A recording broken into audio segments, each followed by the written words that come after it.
শীতের সকালে বাবা রোদে বসে খবরের কাগজ পড়ছিলেন। হঠাৎ ছেলে এসে বলল, বাবা, পিতৃ ঋণ নাকি কখনো শোধ করা যায় না, কিন্তু আমি হিসেব করে দেখলাম গত 22 বছর ধরে তুমি আমার পেছনে যত টাকা খরচ করেছো, মাত্র 5 বছরেই আমি সব টাকা শোধ করে দিতে পারবো।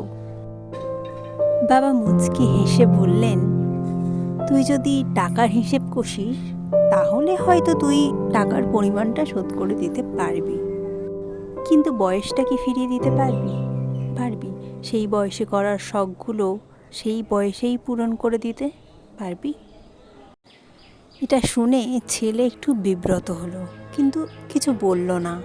বাবা আবার বলল, জানিস, তোর যখন জন্ম হলো আমার বেতন মাত্র 5,000 টাকা। এই 5,000 টাকায় সংসার চালানো যে কতটা কষ্টের তা মনে হয় শুধুমাত্র বাবারাই জানে, কিন্তু তোর মাকে কখনো বুঝতে দিইনি। সংসারের খরচ সামাল দিতে অটোতে করে অফিস যাওয়া ছেড়ে দিলাম। হিসাব কষলাম, প্রতিদিন যদি 20 টাকা করে বেঁচে যায় মানে মাসে 600 টাকা। এই 600 টাকায় তোর কত ছোট ছোট আবদার আমি পূরণ করতে পারবো। আর মনকে বোঝালাম প্রতিদিন হাঁটা শরীরের পক্ষে ভালো।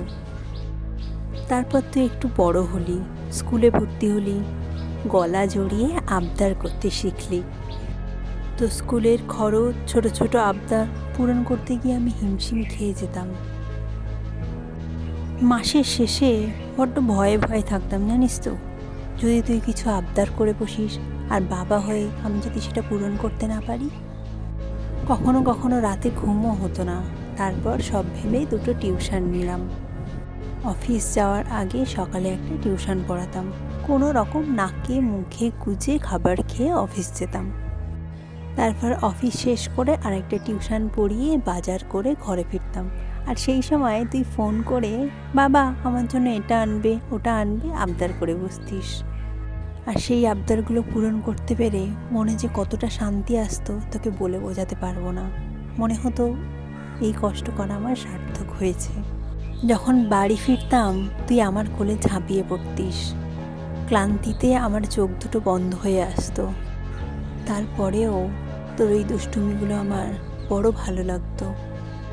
তারপর তুই স্কুলের গণ্ডি পেরিয়ে কলেজে ঢুকলি। তখন আমার বেশ সচ্ছল অবস্থা, অসুবিধা হওয়ার কথা ছিল না, কিন্তু তোর মা হঠাৎ অসুস্থ হয়ে পড়ে। অগত্যা তোর জন্য করে রাখা ফিক্সড ডিপোজিট ভেঙে তোর মায়ের চিকিৎসা করালাম। তোর মা সুস্থ হয়ে গেল, কিন্তু তোর আবদারে কখনো ত্রুটি করিনি।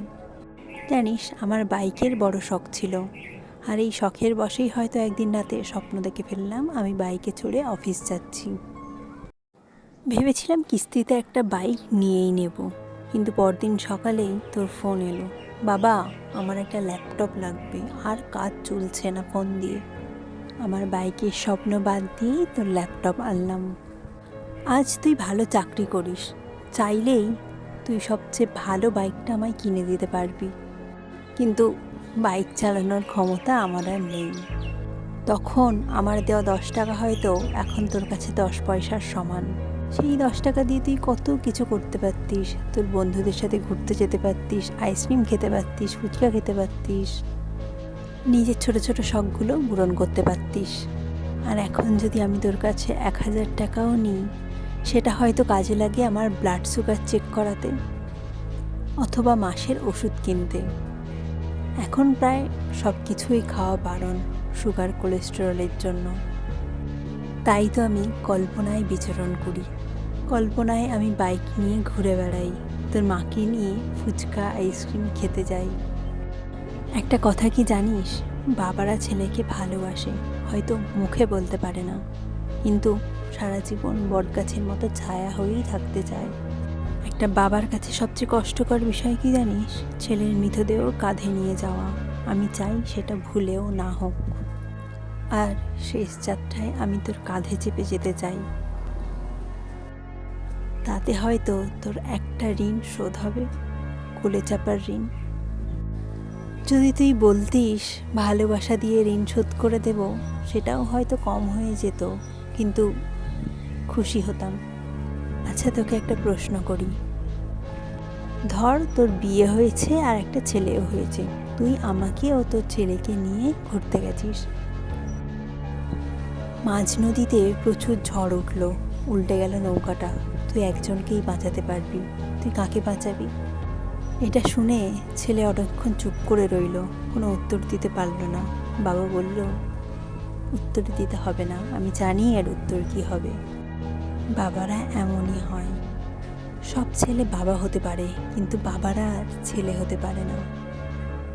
একদিন যখন তুই বাবা হবি তখন তুই বুঝতে পারবি।